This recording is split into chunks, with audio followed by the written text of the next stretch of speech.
отци, обичани от Господа, братя и сестри, в благодатното време сме на Богородичния пост, време, през което се подготвяме да изживеем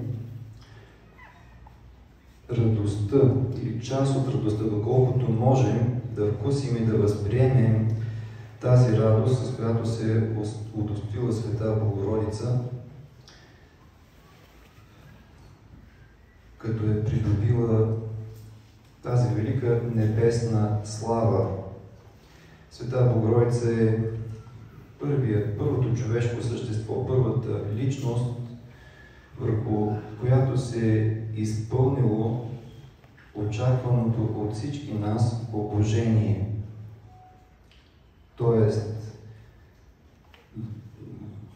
възкръснала с тялото си и съединена с Бога в пълнота, така както всички християни желаем и очакваме и се трудим и очакваме да бъдем удостоени от Бога с тази велика милост. В тези дни сме и на празника на Преображение Господне, велик, голям господски празник, в който виждаме с каква слава Господ е надарил човешкото естество. Светите апостоли Петър, Яков и Йоан видяха на планината Тавор своят учител Господ Исус Христос преобразен. От лицето му излизала светлина, дрехите му били бели като сняг, от цялото същество излизала светлина и тази небесна слава, тази нетленна благодат по учението на Светата Православна Църква, това са нетварните божествени енергии, с които Господ е изпълнил човешкото естество, и същите нетварни енергии ние получаваме в Светото таинство миропомазание. Веднага след Светото кръщение, когато свещеникът помазва кръщавания със Светото миро, той произнася думичките печат на дъра на Светия Дух и в този момент Дух Свети идва в кръщавания и остава в нас.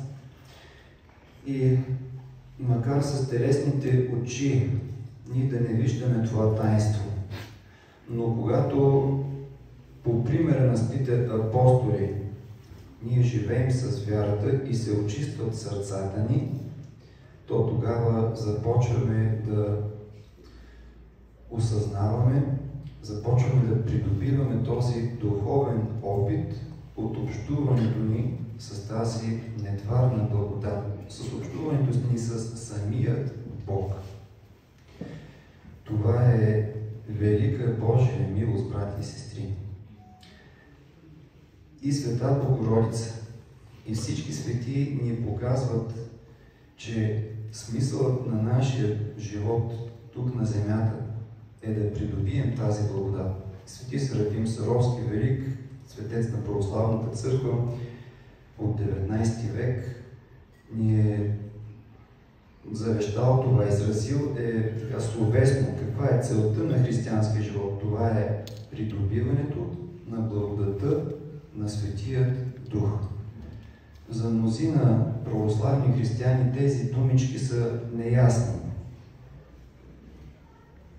Нито са и чували, нито са и помислили, а вярваме ли, че има и такава благодат от Бога, която можем да възприемем. Мнозина възприемат вярата като правила, като някакво твърдо или силно убеждение, с което човек се съобразява в своя живот. Но православната вяра съвсем не е такава. Православната вяра Свети апостол Павел казва, вярата е разкриване на това, което не се вижда. Т.е. чрез вярата ние се разкрива един прозорец към духовната реалност. Чрез вярата ние започваме и да разбираме и да придобиваме този опит от общуването с Бога. Тоест, ние не само съзерцаваме мислено, не само разсъждаваме за Бога, а се стремим да се обогатим с Неговото божество. Апостол Павел в своите послания изразява каква е целта на християнски живот, казва да се изпълните с цялата пълнота на божеството. Така че, братя и сестри, този велик дар, той осмисля живота. Човек в този свят да придобие голямо имание, да има стотици къщи. Господ казва, каква е ползата за човека да придобие цял свят и да повреди на душата си. Тоест да е живял цял живот, да е живял в събиране на имане, на имущество, на земни удоволствия, на свади и на завист и на раздори с своите ближни, с човеците, с които живее. И накрая на живота да се пита защо живях. Защото тези неща, които обикновено вършим, те не дават смисъл на живота. Очевидно е, колко и да придобие човек, това дава ли смисъл на живота? Колкото и да се радва на земните придобивки, това дава ли смисъл на живота? Защото като се заминаваме от този свят, нищо от това, което сме придобили, нищо не ни ползва. Но приятелството с Бога, т.е. ако сме се научили да обичаме Бога, ако сме се научили да живеем отговорно с грижа и усърдие, търпение, любов към нашите ближни, това вече е друго съдържание. И това съдържание е именно благодата, защото Господ ни казва, без мен не може да вършите нищо. Тоест, ние не можем да проявим истинска, нелицемерна, безкористна любов към нашите ближни, без Божията благодат.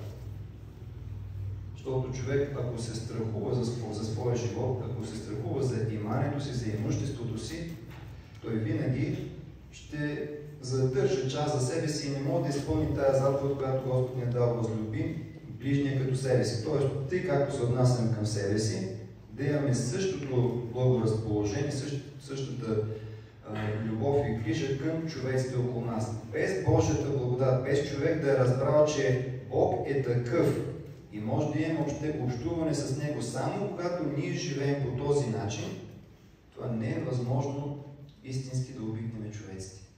А без любов, апостол Павел казва, ако любов нямам, нищо не съм. Така че ето това е важно, най-важното нещо, което да се стремим да придобиваме.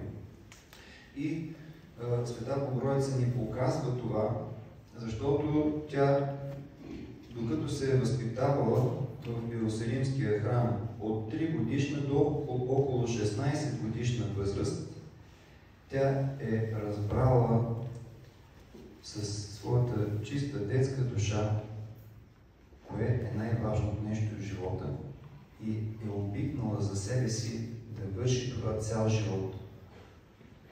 Защото когато е учила Словото Божие, когато е проявявала послушание във всичко това, което се обучавали в храма, то тя е виждала как това радва и весели нейното сърце. И до такава степен това усърдие е и очиствало душата и е изпълнило с благост, че тя е дала обет пред Бога, че няма да встъпва в брак и няма да се занимава с нищо друго в своя живот, освен това изцяло да се посвети на Бога. И не е ли естествено това? Всичко, което сме получили, то ни е дало от Бога. Вижте колко дълго време човеците изучават това, какво представлява човека. И още няма ясната дефиниция какво е човека. И това, което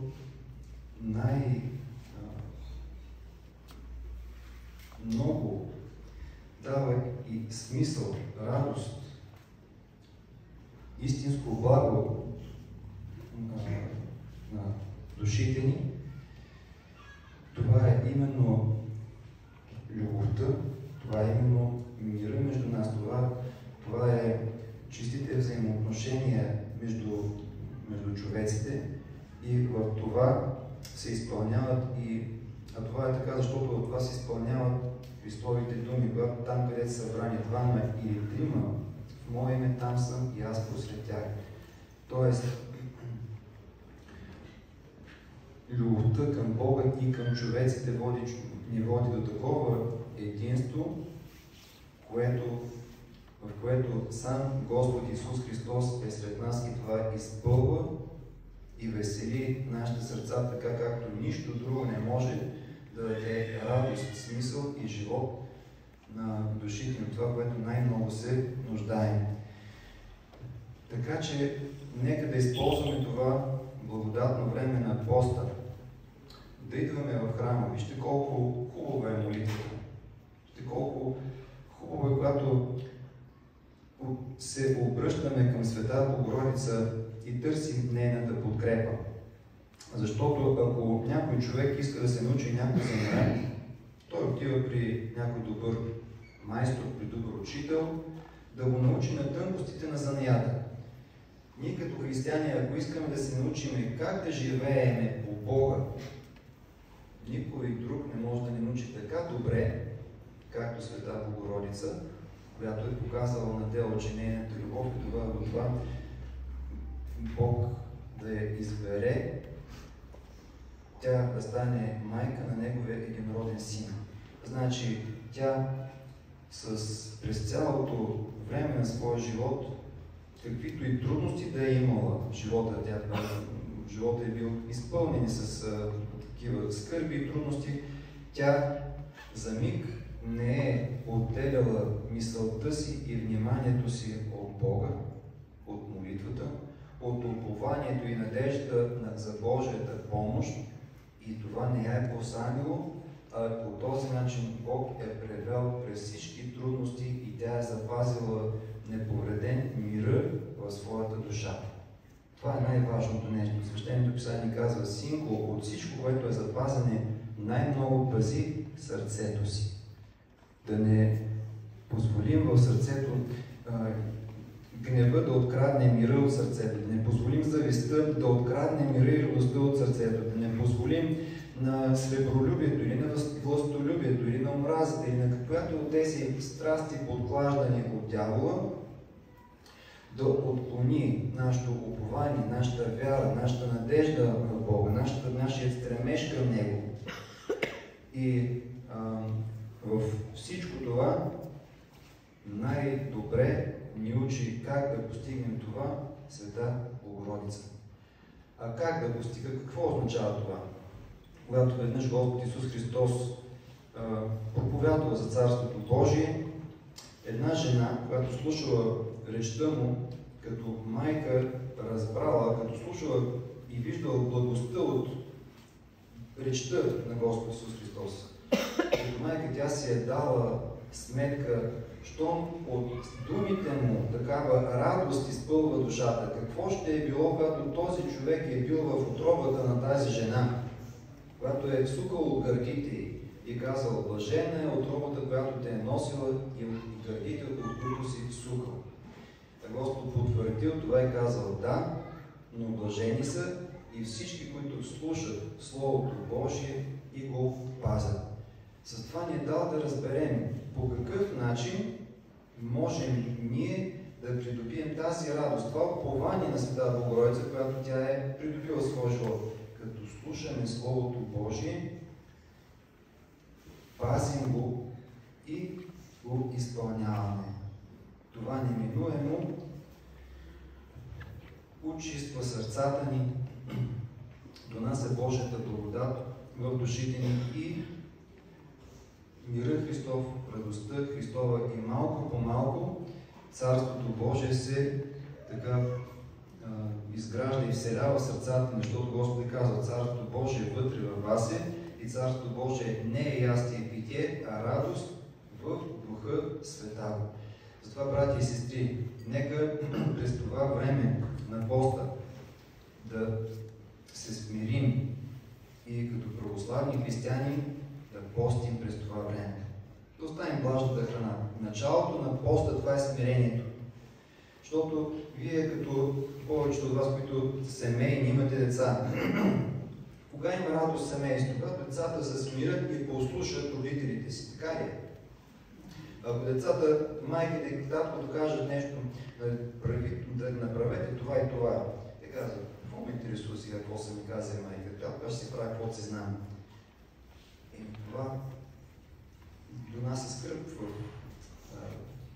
душите и сърцата на родителите, а непослушанието пък поврежда децата, защото едно дете, което навикне така да си прави каквото си знае от малко, то и като порасне, това своеволие се утвърждава и човек и за себе си не е полезен, и за обществото не е полезен, защото който търси само своето, то не може да живее с други човеци. Той непрекъснато, тази страст на себелюбието, на своеволието непрекъснато го ръководи и той не може да постигне трайни взаимоотношения с другите човеци. Но когато децата проявяват послушание, те се научават и придобиват и от Бога благодат, защото Господ е казал: учите майка си и баща си, да бъде добре да живееш дълго на земята. Затова ние като черта на Святата православна църква, началото на поста, това е смирението и послушанието. Защото, да, имаме свободата, може да не се съобразим с поста, но няма да получим радостта, няма да получим благодатта, няма да изпитаме истински радостта, която има от Света Богородица.